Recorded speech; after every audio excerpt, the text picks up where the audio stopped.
మా భజన తరఫున ప్రత్యేక ధన్యవాదాలు అన్న. కొంచెం డిస్టెన్స్ మెయింటైన్ చేయాలి కొంచెం ప్లీజ్.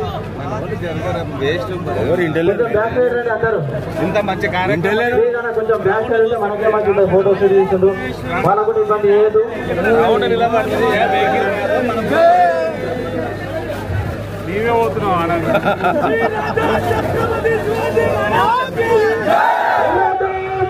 చేతుల మీదుగా అదేవిధంగా నాగురావు నామాజీ గారు గురువు గారు అందరి చేతుల మీదుగా విగ్రహావిష్కరణ జరుగుతుంది. విగ్రహదాత కోసిగి రాఘవేంద్ర గౌడ్ గారు సొంతంగా ముందుకు వచ్చి ఈ యొక్క విగ్రహాన్ని తానే మాకు ఇవ్వడం జరిగింది. వారికి బజరంగ దళ తరఫున ప్రత్యేక ధన్యవాదాలు.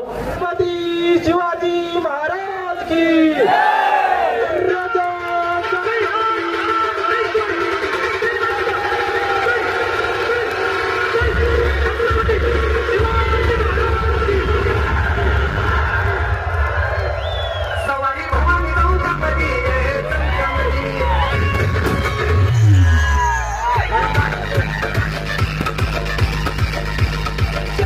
క్షత్రియ కులావతంసు హరో హరో హరో.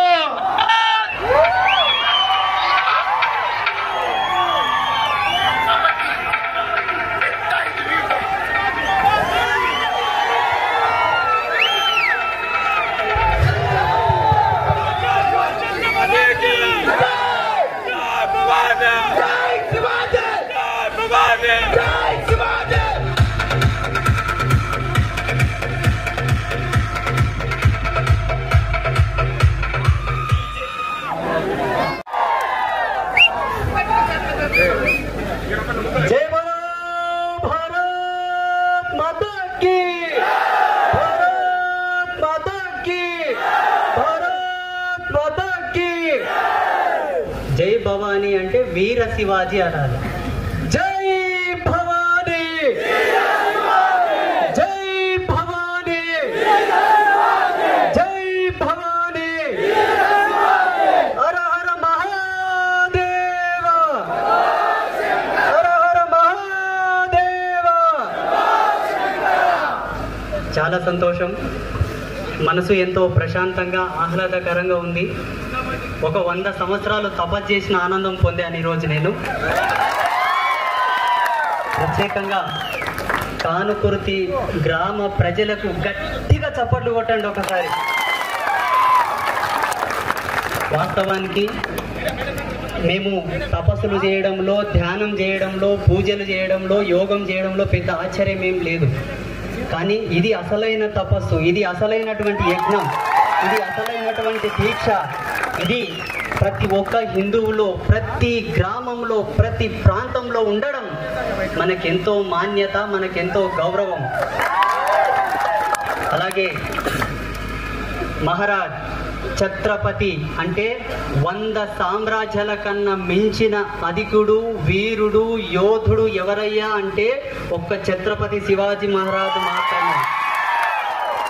ఆయన యొక్క ఆశయం ఏంటో నెంబర్ 1 ఏంటంటే ఎవరిని కించపరిచేవాడు కాదు, ఎవరి జోలికి వెళ్ళేవాడు కాదు, ఆయన ఎవరిని పట్టించుకునేవాడు కాదు, ఎవరిని ఏ విధమైన భేదభావం చూపలేదు, ఎవరి పట్ల కూడా అసమానత చూపలేదు. కానీ మన ధర్మం జోలికి వస్తే ప్రళయకాల రుద్రుడై విజృంభించాడు.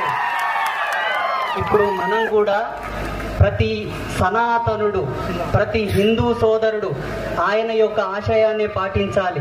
మనం ఎవరి జోలికి వెళ్ళవద్దు, ఎవరిని ఉద్దేశించి ఏమి చెయ్యవద్దు, ఎవరి గురించి ఏం మాట్లాడవద్దు, ఎవరి గురించి మాట్లాడవలసిన అవసరం మనకేమి లేదు.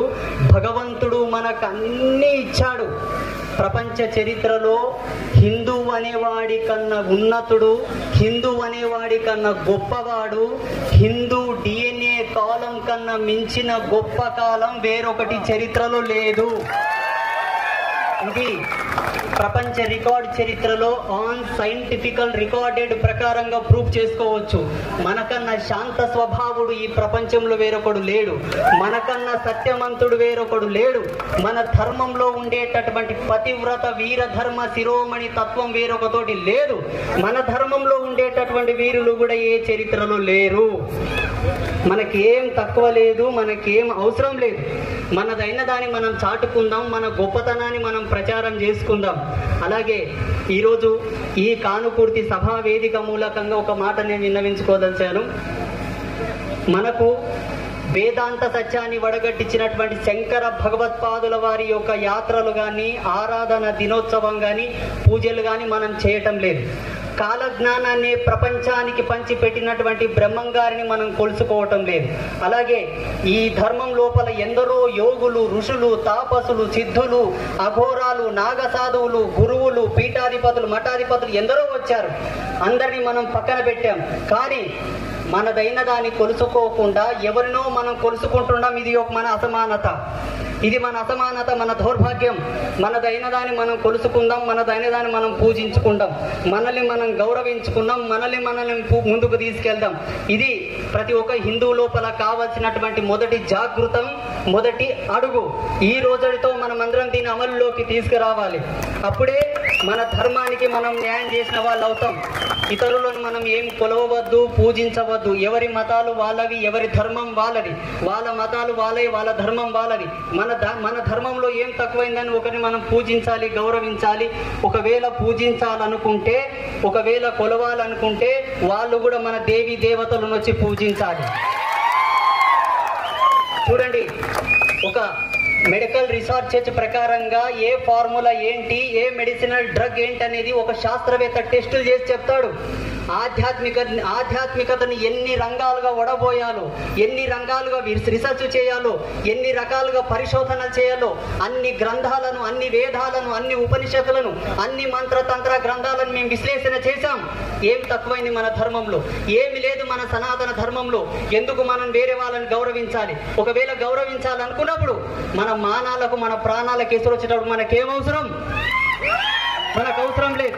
మనదైంది మనకు చాలు. భగవంతుడు మనకు అన్ని ఇచ్చాడు. భూమి, ఆకాశం, సూర్యచంద్రులు ఉన్నంత వరకు ఈ ప్రపంచ చరిత్రలో సనాతన ధర్మం చిరంజీవి తత్వంతో వర్ధిల్లుతుంది. ఇది మన యొక్క ఆజ్ఞ. ఇంకోసారి గట్టిగా చెప్పండి, భారత్ మాతా కీ, భారత్ మాతా కీ, జై హింద్, జై హింద్. ఇది సన్యాసి యొక్క సింహగర్జన. ఒక సన్యాసిని, సర్వసంగ పరిత్యాగిని, నాకే ఇంత పౌరుషం ఉన్న తర్వాత మీకెంత ఉండాలో ఒకసారి ఊహించుకోండి. మాకేమన్నా పెండ్లమా, పిల్లల, ఇల్లాల మాకేం లేదు. హిమాలయ పర్వతాల్లో ముక్కు మూసుకొని కూడా తపస్సు చేసుకోవచ్చు. కానీ ఈరోజు సమాజంలో వీధి వీధి, వాడ వాడ మా తపస్సును పక్కన పెట్టి కూడా తిరుగుతున్నామంటే మీకోసమే. ఎందుకంటే నా సోదరులు నిద్రమత్తులో ఉన్నారు, నా సోదరులు ఇంకా నిద్రలో ఉన్నారు. ప్రపంచానికే జ్ఞానం పెట్టినటువంటి నా ధర్మం కళ్ళు లేని వాళ్ళలాగా సమాజంలో తిరుగుతుంటే చూసి ఊరుకోలేపక ఒళ్ళు రకరక మండి ఈరోజు వీధిలోకి వచ్చి ప్రసంగిస్తున్నాం. మాము చెప్పినటువంటి నినాదాన్ని, మా ఆజ్ఞని వేదవాక్కుగా పాటించండి. ఇదే మీరు మాకు ఇచ్చేటటువంటి గురుదక్షిణ. జై భవానీ, వీర శివాజీ, జై భవానీ, జై భవానీ, భారత్ మాతా కీ. ఈ కార్యక్రమానికి వచ్చినటువంటి నారాయణపేట శాసనసభ్యులైనటువంటి శ్రీమతి పర్ణికరెడ్డి గారికి మా ప్రత్యేకమైనటువంటి ధన్యవాదాలు తెలియపరుస్తున్నాము. అలాగే నాగురావు అన్నగారికి కూడా మా ధన్యవాదాలు తెలియపరుస్తున్నాం. ఇలాగే అన్నగారు చిన్న వయసు నుంచి ధర్మం కోసమే వారి యొక్క జీవితాన్ని అంకితం చేశారు. ఒక్కసారి నాగురావు అన్న కూడా గట్టిగా చప్పట్లు కొట్టండి. ఈరోజు మన శాసనసభ్యులు మనకు సమయం ఇచ్చి మన కోసం ఇంత సమయాన్ని వెచ్చించినందుకు వారికి కూడా ఒకసారి గట్టిగా చప్పట్లు కొట్టండి. చూడండి, పార్టీ ఏదైనా మనకు సంబంధం లేదు.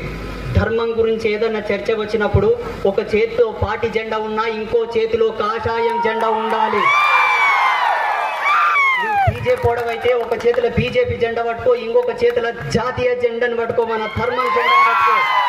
ఎందుకంటే ప్రపంచ చరిత్రలో సనాతన ధర్మానికి సంబంధించినటువంటి విశ్వాసాన్ని, మన ధర్మానికి సంబంధించినటువంటి కేంద్రకాన్ని వ్యక్తపరచుకోవడానికి ప్రపంచ నలుమూలలో సనాతనుడు ఏ మూలనున్నా భారతదేశానికే రావాలి. కాబట్టి ఈ ఒక్క దేశం మన ధర్మానికి లేకపోతే ఎక్కడ పోలే మనం. దయచేసి ఇది అందరూ కూడా ఒక ఆదర్శంగా స్వీకరిస్తారని కోరుకుంటూ అందరికీ సెలవు. శుభం భవతు.